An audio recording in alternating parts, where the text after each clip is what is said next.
Մենք ունենք բլոգերներ, ովքեր կիսամերկ շրջում են փողոցում։ Սա սարսափելի է։ Պատկերացնենք, մենք ունենք զբոսաշրջիկ,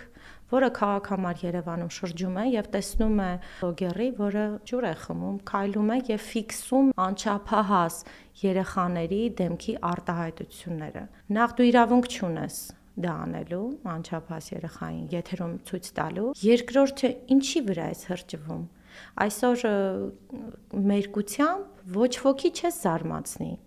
Բովանդակությամբ կարող ես զարմացրու, բայց մերկությամբ չես զարմացնի։ Այսինքն այն մարդիկ, ովքեր պիտի հետևեն, չեմ վախենա այս բառը ասելուց, սեռաքաղց աուդիտորիա հավաքելը շատ հեշտ է, ամբողջ աշխարհում է դա, բայց փոքր երկրում նաև հայտնի լինելն էլ է հեշտ, գիտեք, կարող ես մի վատ բան անել եւ շատ արագ մեկ օրում հայտնի լինես։ Եվ այդ նույն տեսքով